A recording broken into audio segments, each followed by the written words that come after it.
Have you ever heard this advice? If you want to have a great job, just follow your heart.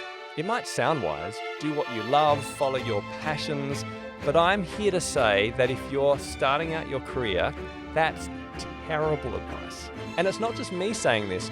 Career and productivity expert Cal Newport suggests that following your passions is a recipe for failure, especially when you're starting out. Because when you're young, you don't really know yourself or your passions. And even if you do know what lights you up, chances are that you don't have the rare or valuable skills needed to turn your passions into a well-paid job.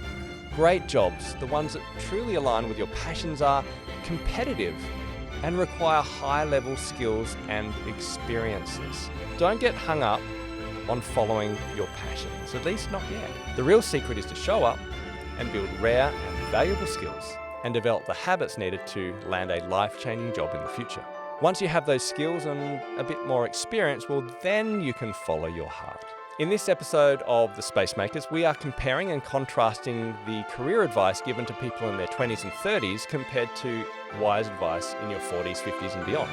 We're exploring the idea that what sets you up for success when you're younger may not necessarily work when you're older, and vice versa. Whether you're just starting out and wanting a valuable, meaningful career, or stuck later in life and wanting a change, well then this episode of The Space Makers and how to navigate a career reset will speak to you. Okay, let's dive in. Hello everyone, welcome back to The Space Makers, a podcast to help you make space for a deep, thoughtful and meaningful life.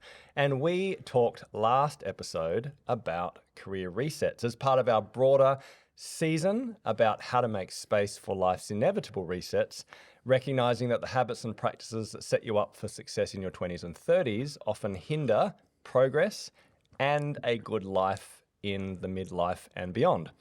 And so I'm here with my good friend and fellow space maker who is thinking about a podcast reset in his own life, Matt Bain. Yeah, no, I'm pretty happy with Set Again. You'd be glad to know it's been a fairly tumultuous couple of weeks, but I think I'm back. Oh, good. Yeah, I think I'm back. Okay, yeah. Excellent. Well, it looks like you're here for the whole episode then. Yeah. And so we are going to talk about how to practically make changes in your life if you feel like you're in a period of reset, the kind of habits that might set you up for a successful reset in your 20s and 30s, and the habits that will set you up differently as you hit the midlife squeeze. Every episode, we reflect on what you and I have done in response to our practical activity.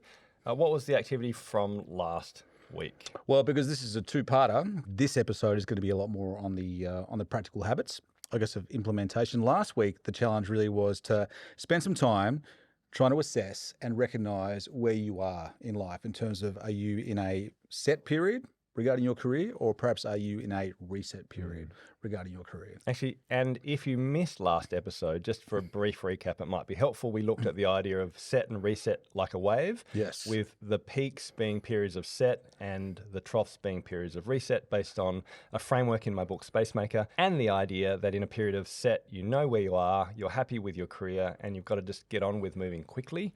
Whereas in a period of reset, you need to slow down, make space, and think deeply about where you're heading, and that requires a different set of habits. That's right. Take those long walks on the beach.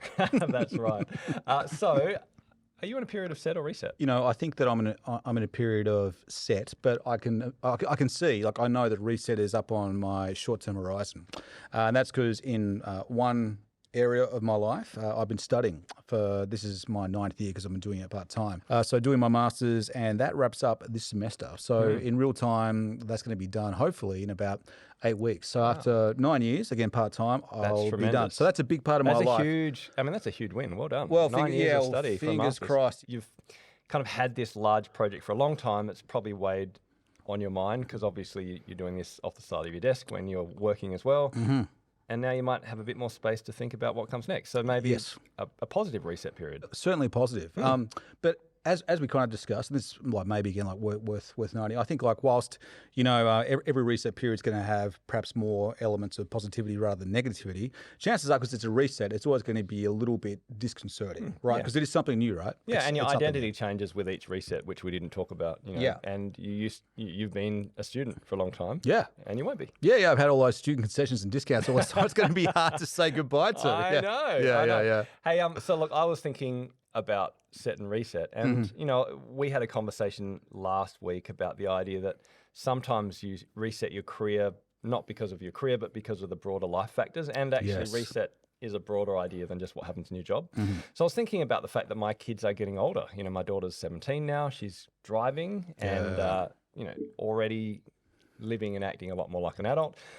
My two sons are definitely heading towards adulthood as well. And so I kind of feel like in our family life, we are going to enter a period of reset, you know, where we let go of kind of having such a hands-on experience with our kids, maybe having more control over what they see and what they think and how they act, and enjoying a different type of relationship. So that's going to be a reset, and I can see that.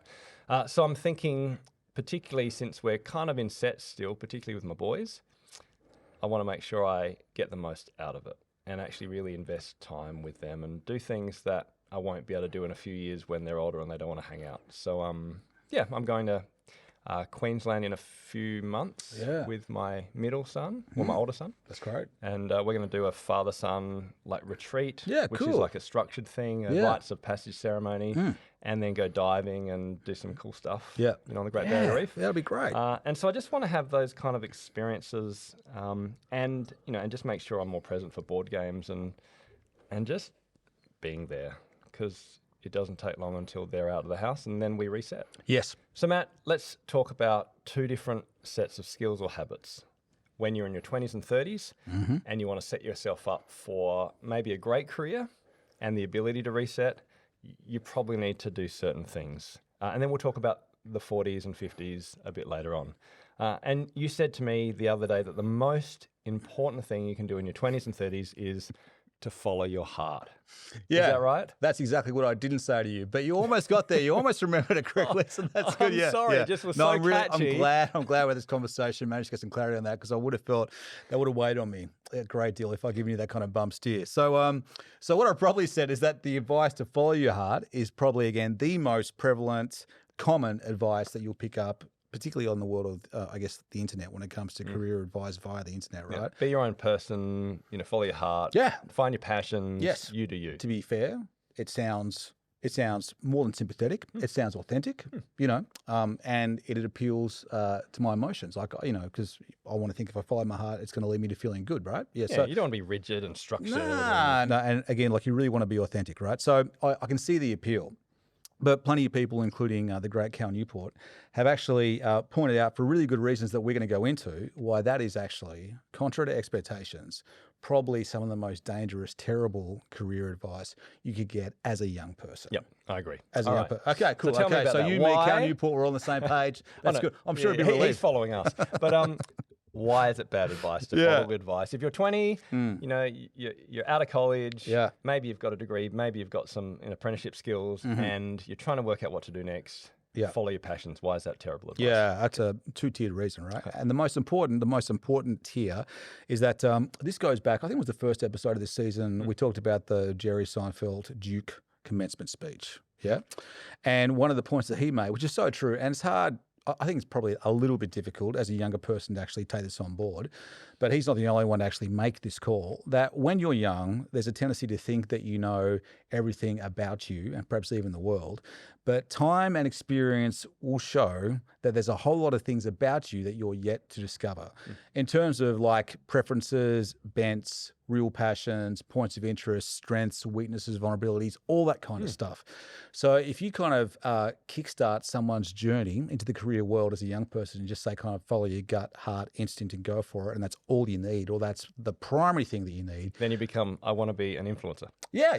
So to some degree, and it's like it's not your fault. You're still so chronologically young that of course you can't be expected to know all that there is to know about yourself. So it's a bit of a bum steer to say, okay, follow your heart, follow your passions, when you don't really have a good handle on what your heart is actually telling you and what your passions really are. Yeah, so you don't know yourself well enough. You don't know yourself well enough. Follow your heart. Yeah, that's and actually the beautiful thing about being young is it's kind of like a fresh canvas, right? So you get to discover all these things, but you haven't discovered them yet, even if you think you have. That's right. So you can't follow your heart because you don't know actually what your true passions are. And that's what makes it like a big adventure. Right. Yeah. So the second reason why it's probably like a bit of a bum steer is that when it comes to you actually like getting a good job and firming yourself up in your career, you aren't going to get like brownie points or great remuneration just because you're following your heart and your passions. Like what it turns out actually gets you the status and the position and the perks is having rare and valuable skills. Yeah. So this comes from Cal Newport's book, So Good They Can't Ignore You, which is a quote that Steve Martin said once when they said, how do you become a great comedian?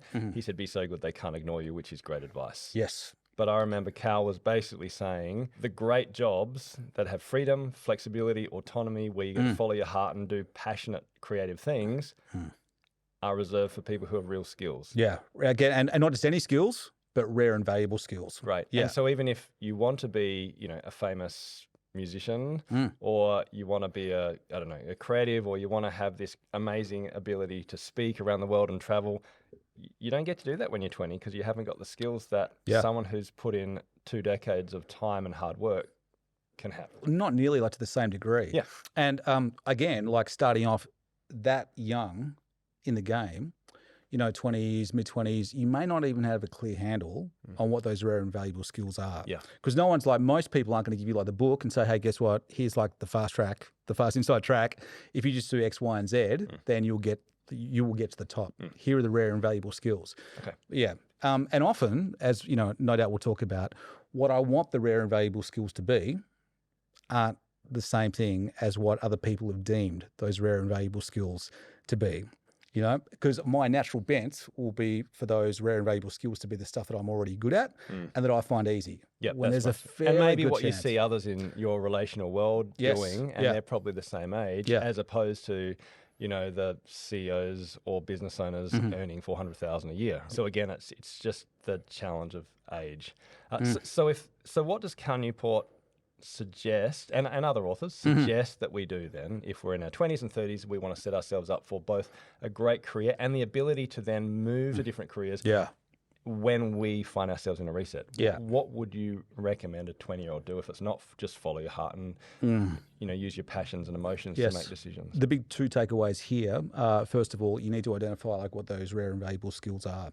Again, so you want to talk to people who actually have experience, so not just people who you see on the internet who may be roughly at the same age as you are and are probably making some kind of career out of just telling people what those rare and valuable skills are, in their opinion. You want to find someone who's got real life experience, who's probably like a bit older and advanced in the particular industry or profession that you're interested in.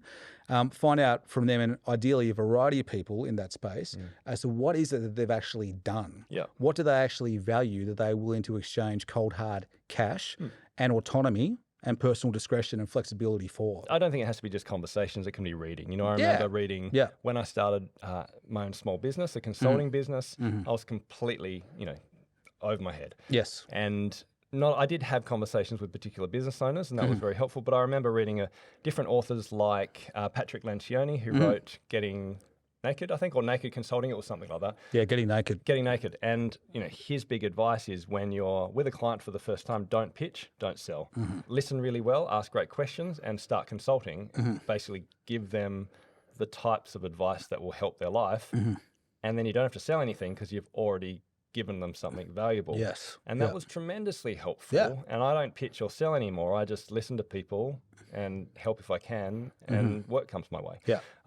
But that was something I wouldn't have been able to find out unless I'd heard from someone who was already far beyond me in that field. Yes. Yeah. And I had to practice it. Yeah. So now it has become a rare, rare-ish, Yeah.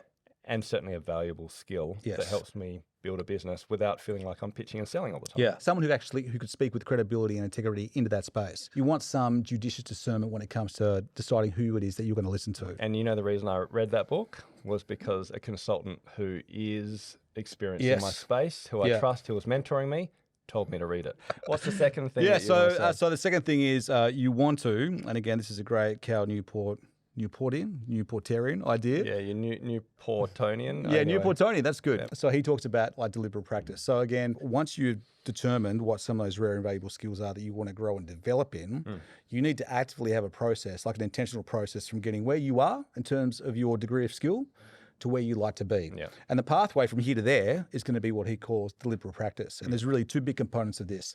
Number one, you can't say, I'm just going to spend like the next hour studying and have that as your grand plan. You want to have some idea of the content that you want to cover. And again, how well you're going to have covered that content over the next hour. Okay. So there's got to be some degree of structure around how you actually go about practicing it. Even pull out the guitar and rather than just tinker, you actually have something that Yeah, you are specific- deliberately yes, trying that's to it. learn. Yeah. That has a certain structure, like you said. Yeah, so that was the first component. The second component of deliberate practice is that it can't be easy. Yeah. So because again, you're trying to actually stretch yourself and develop and go from this point of competency to that point of competency, it's going to involve some strain. It's going to be costly. It's actually going to be like work. Yeah. So it's not just doing whatever comes naturally, and it's not just kind of doing something that you're already pretty good at and just kind of coasting. There's some degree of effort and strain involved. That's the bit that really stood out to me because when I read So Good They Can't Ignore You and I read about the rare and valuable skills, you know, sometimes I think, do I have rare and valuable skills? You know, and I must because people are asking me to speak and therefore I have expertise, blah, blah, blah. But Yeah. I suppose the question is, how do you get those skills? Yes. And I did find that idea of deliberate practice to be very helpful. Yeah. You know, if I was to summarize what I understood of that concept, compared to following your heart and follow your passions, one is to basically say the way to get a good job is to be true to yourself, which basically means your feelings and maybe your interests. Yes. You know? Yeah. The deliberate practice idea essentially says work hard and turn up regularly and find a few skills that you see as being value. You have to work, you know, you have to have interest in them, I think, but you can see that there's also an alignment Yeah. with some type of paid job as a result of having those skills. Yeah. So maybe it's at the very least interest in that particular field. Interested in the field, yeah. yeah. But sometimes you have to do stuff that you're not interested Yeah, in that's just right. to kind of Yeah. build the skills, to Yes. give you the opportunities. Yeah.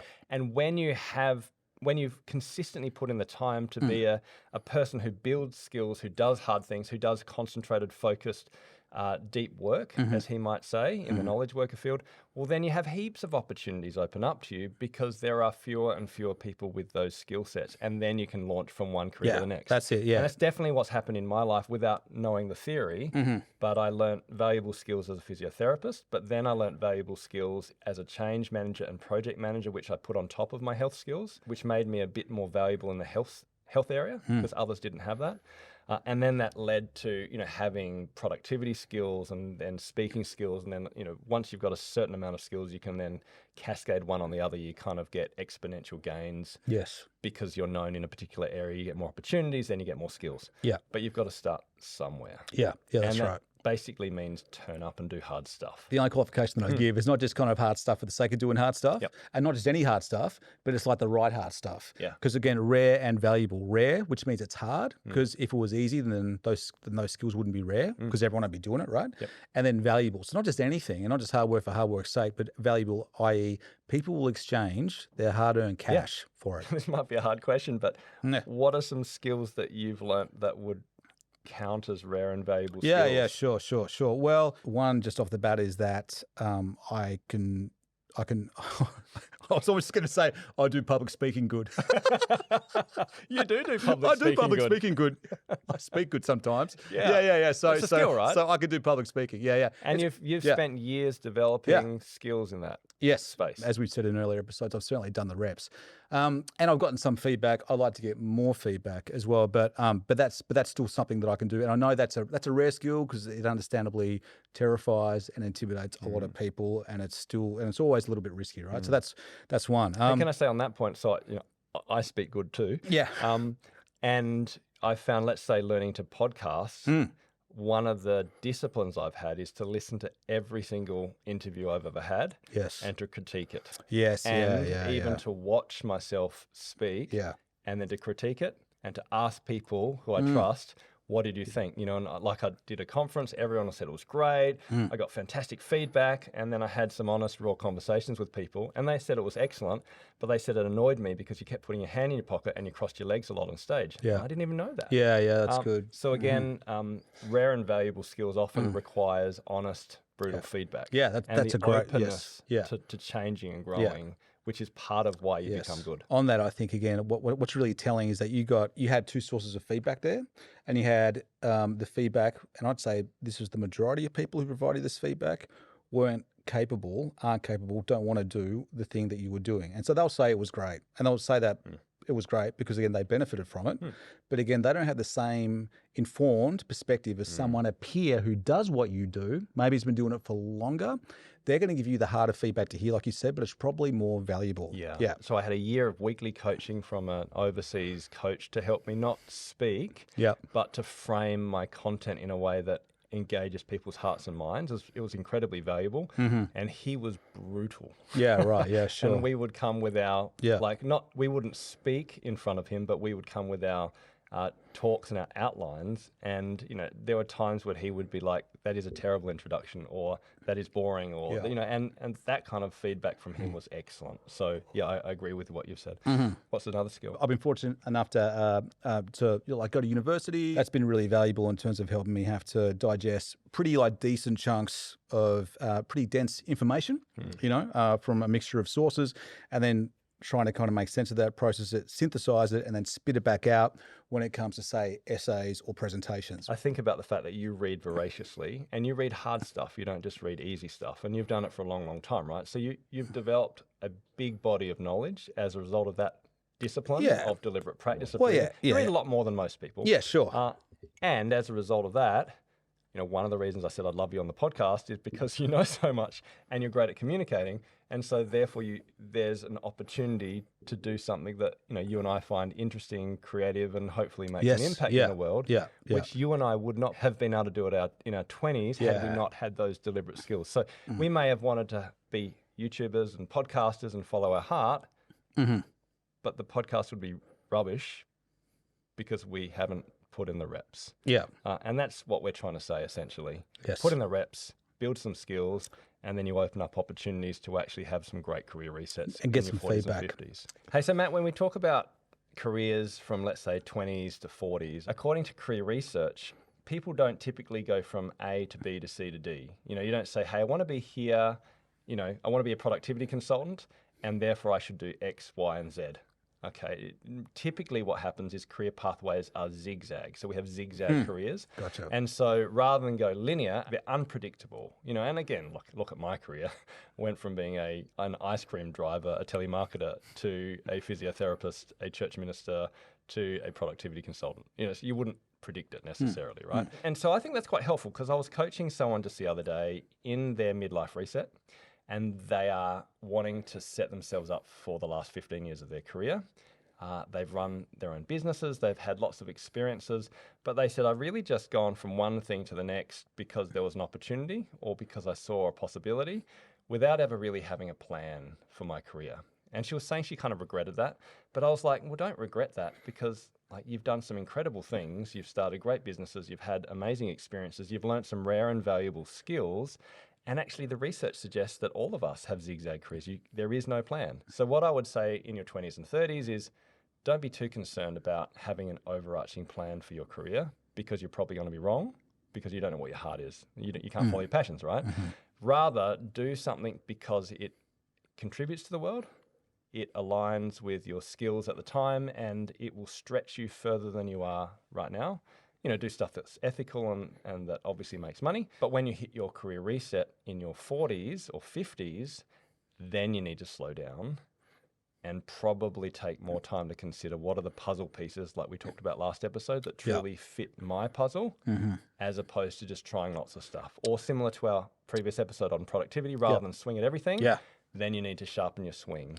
And so that's where we come to a second set of habits, which I'll talk about in a moment, which is to actively do nothing and to slow down so that you're a bit more planned rather than purely zigzag. It's almost as if someone's been at school for a long time, I think, and they graduate 20s to mid-20s, they're so used to things being in a pretty linear, predictable fashion and path. So I think that's what makes it difficult. You've been trained to think about your path of progression being linear and predictable. And then boom, you hit the stage in life, the rest of it isn't going to be like that. And therefore, the way to prepare for a chaotic, unpredictable future is to develop rare and valuable skills and to turn up, build a work ethic, hopefully build some networks to prepare for the unknown, as opposed to do maths 1, maths 2, the maths methods, et cetera, et cetera. Or just stay at school as a perpetual student. That's always a good backup plan. Cool. Okay, so to try to bring all that Together, if you're in your 20s and 30s, again, keep on building, work on identifying what those rare and valuable skills are, and then put the time into deliberately practicing and getting better and better and honing your talent and capacity at those respective skills. Yeah, And don't worry too much about the future. it's almost like more kind of concentrate on the process, again, of building those skills rather than some predefined outcome. Again, to go back to Cal Newport, he's got this fantastic quote that we should just wrap this little bit up with. He writes, "The things that make a great job great, I discovered, are rare and valuable. If you want them in your working life, you need something rare and valuable to offer in return. You need to be good at something before you can expect to get a good job." Love it. All right, so Dan, let's just, for the sake of the exercise, let's assume that we're through young adulthood. We've now hit like that midlife squeeze, so, mid-40s, right? And you've done a good job at deliberately practicing and building out this repertoire of rare and valuable skills. But you find yourself, like we talked about last episode, perhaps at the start of what you know is going to be some kind of career reset. What do you do now? I know you've got this idea of actively doing nothing, but I'm still really, because again, like I think I'm kind of there, but I'm still not all the way there. So I want to hear more about it. There is that sense we need to slow down and we need to not jump at the next thing, not chase a quick solution. So it's doing nothing, but it's actively doing nothing. So I suppose I came up with that term having read a pretty random piece of research about action bias. It was by an Israeli researcher, Michael Bar Eli, and he was actually studying world-class soccer games. So you're watching a world-class footy match, okay? The game is tied and there's, let's say, a penalty shootout, or at some stage in the match, there is a penalty awarded, okay? And so penalties are super important in a very low-scoring game. But what's interesting at these high-level kind of world-class or Premiership League football matches, when the kicker kicks the ball, the goalie has to make a decision about which side of the net to jump at before the ball starts to move because it moves too quickly. So you have this kind of game between two people. You've got the kicker who is trying to use body language to not give any hints about where they're going to kick the ball, but they kick it really, really fast. And then you've got the goalie who has to make a decision about where they're going to jump before the ball is even kicked because they don't have time to react. So the researchers were trying to research what is the best place for a goalie to jump in order to save a goal in a world-class match. It's a hugely important, very expensive answer because you make a lot of money by stopping goals. And so they analysed all these goal kicks from all around the world, and they looked at if the goalkeeper jumped to the left, they had a 14.2% chance of stopping a penalty because that's where the ball went. If they were to jump and dive to the right side of the net, they had a 12.6% chance of stopping the goal, which is basically the same. It wasn't statistically different. But here's the kicker. If the goalkeepers stayed in the centre of the goal, did nothing, so to speak, they had a 33.3% chance of stopping a goal. Wow. So basically, the statistical chances of stopping a world-class goal increase if the goalkeeper doesn't dive left or right and simply looks like they're doing nothing. But what's interesting is that goalkeepers only stay in the centre 2% of the time. Wow. Okay. Can you guess why? Oh, look, with that many people watching you and with all your teammates thinking like, what they're thinking, I can imagine that you'd want to be seen to be doing something. You want to be seen to doing something. You want to be seen to be doing absolutely, which is something, called action bias. You can imagine this, right? Like if you do this massive dive to the left and you miss, or you do a massive dive to the right, it looks like you're doing your job. You tried. You tried, right? Even though you're statistically less likely to stop the goal. But if you stay centre, eyes out, looking at the ball, and then the ball just flies past to the left or the right, you look like you're actually not doing your job, and it won't be long until the fans and the commentators start criticising you. Yeah. So therefore, goalkeepers always jump, even though it is counterintuitive and counterproductive to actually do something. So doing nothing gives you better outcomes, while doing something actually leads to worse results, but the majority of us jump. And so I found that fascinating because the researchers use this as an example of action bias, where people have this tendency to do something when they feel, particularly when they feel uncomfortable, or when they feel like they're in pain, or where they feel like they're at risk, or like there's a fight-flight response. They do something habitually because it makes them feel better, even though often doing something in those situations leads to worse outcomes. And so I think that that's a classic in terms of the midlife reset. That when you feel like you're in a career that you're comfortable with, but you have that niggling desire to change, or something around you in your environment that's not career related is really pushing you to actually make some hard decisions, what we like to do is to just grab at some quick, easy solution. And yet I think the smart thing is to actively do nothing. And I say actively do nothing because it's not doing nothing. Like I said before, it's not just scrolling TikTok or watching movies or ignoring the problem. That won't solve the issue. If you think about a goalkeeper in a world-class game, they are looking forward, they're completely on alert, so they're active, but they look like they're doing nothing. And I think that is the posture that helps with a career reset. I'm guessing that you would not equate actively doing nothing with being passive, correct? No, so I don't equate it to being passive. Okay. In fact, I think to actually make it through a successful career reset, you have to consistently take the next step and take the next step and take the next step, which I do teach in other areas, which we call way power or process thinking. So I still think you need to be making decisions, but the decisions you need to make are often slower, more considered, and that feel more like you're doing nothing. So maybe reflecting, pausing. So, so an example is the types of activities I would do in a reset are typically to journal or to ask people questions about what they did, or to maybe have coffees with a number of people and kind of gather information, or to simply reflect on, what are the key things in my life that have given me particular beliefs or values, to kind of go deeper into the inner life, to work out who am I and how am I wired and what am I really called to do. And if you actually want to do something that really matters, you want to consider it deeply. So I'm just saying, put yourself out there step by step, do small things, but it almost feels like the things that you're doing are to actively hold back from that compulsive need to fix the problem. Yeah. Okay. At this point, I'm not going to be reactive and I'm not going to be impulsive. I'm going to be more considered. When you find yourself in that uncomfortable place, hold that space and don't close it. And it's in the opening of that space and the doing nothing actively that you discover and detect the step that will guide you to, that is the calling or the career I really want to take. There's something in that discomfort that is going to shed light and clarity on what the really good thing is that I'm supposed to do next. Yeah. Thanks, Dan. That's good. One thing it'd be worth turning over in our minds is, are we again at a stage of life where we want to be focusing on being, really active with our deliberate practice? Or are we at a stage where it'd actually be best to actively do nothing? So just take the time now, 30 seconds again, to think about where you're going to land.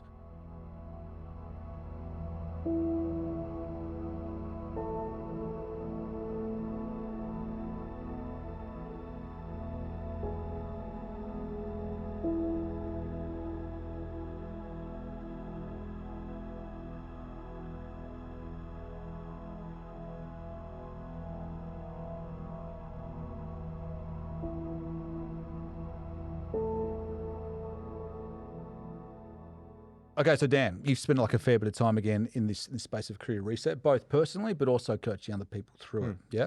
So really interested again, we've gone through some concepts and some ideas, got like some idea of the feel of this, but it'd be awesome to land on some, practical activities. Yeah. That help us, again, actively do nothing particularly. Yeah, I think doing personality profiling is super helpful. And I've mentioned this a few times. Yeah. The first one I ever did was, I think, Myers-Briggs, which is super helpful, helped me know about introversion and extroversion and perceiving and judging. And that stuff was useful. I found Clifton Strengths super helpful, particularly for careers. It's my favorite tool by the Gallup organization. It's well researched. So we do coaching in that space, but I think it's really helpful to know your top 5 themes or even your top 34 themes and how they relate to the work and life context. So take part in some well-researched personality profiling tools and let the data from who you are inform the types of choices you want to make in the future. So that's one thing. So the only thing that I'd add to that is find some version of one of the assessments, a credible assessment that goes through like the Big 5 personality scale. Okay, so the second thing I think is core values is really useful. So it's helpful to start to clarify what are your values. I couldn't have done this when I was 20. Like I could have, but it would have been rubbish. But now I definitely have 6 values that guide me. We've got our family values. So there's a number of value-based exercises you can find on the net, but basically try to define what really makes you tick. I find it very helpful to write a personal mission statement or a mission mantra or some type of overarching document that describes, I suppose, why you do what you do. And there are lots of different formats and ways you might approach that. The first time I tackled that was after reading The 7 Habits of Highly Effective People by Stephen Covey. He really brought that idea to the popular arena.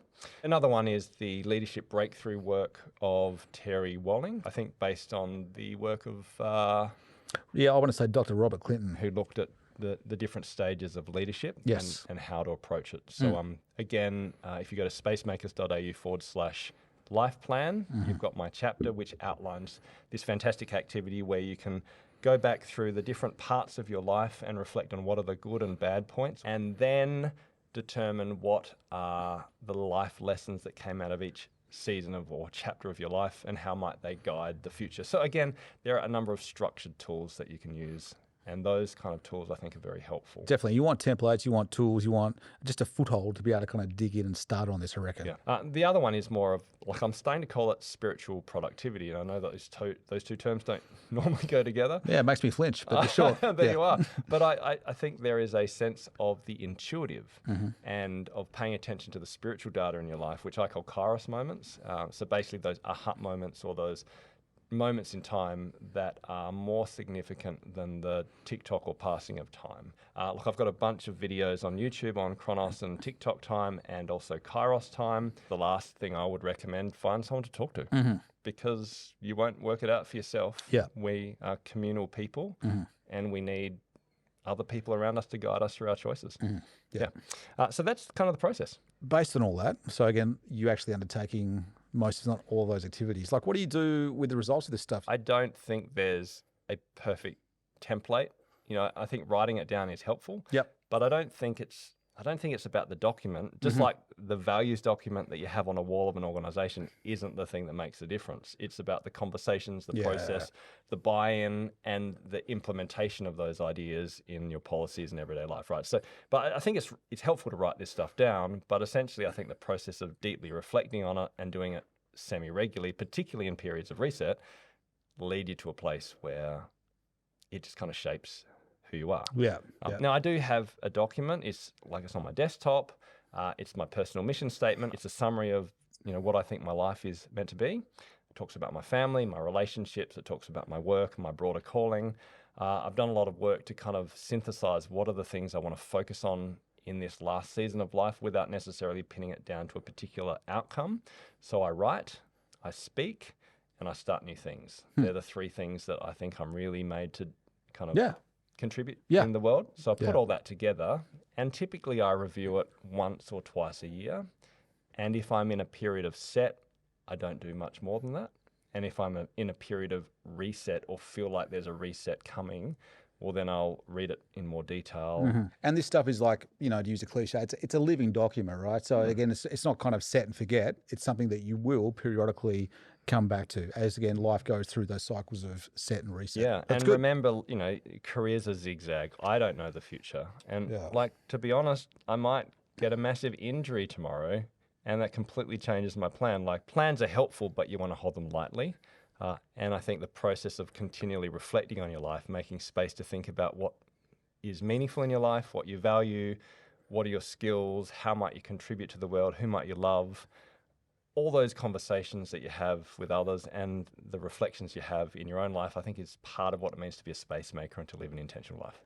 We finish with a practical exercise each week. We do. What would you recommend we do? If you're in the early adulthood stage, we'd like you again to focus on these rare and valuable skills, building rare and valuable skills. So we'd like you to identify someone in your area of professional expertise or your career, someone who you respect, someone who you think, again, has a handle on what consists of these rare and valuable skills, and book a time in with them to actually pick their brains about what they see as being the rare and valuable skills and how to go about deliberately practicing them. It's going to be on you to initiate the contact, to book in the time, maybe take them out, offer to buy the coffee or whatever it is, like to just make it as easy for them as possible, because they're giving up something that's kind of rare and valuable as well to you, their time and expertise. Yeah, so you're finding someone who's a bit older, wiser, and actually asking them, what would I need to do to get your type of job? Yeah, that's right. Find someone in your relational world, someone that you know. Because ideally, like they'd know you, right, as well. Because ideally, they'd know at least something about you, because that's going to help them probably, just tailor the advice a little bit as well. If you're again, a little bit older, so in that midlife squeeze, then, and maybe you are, again, you're either on the precipice or perhaps actually mid-reset, then we're going to be encouraging you to go about making some space to actively do nothing. That, as we've heard, can take place through a myriad of different ways.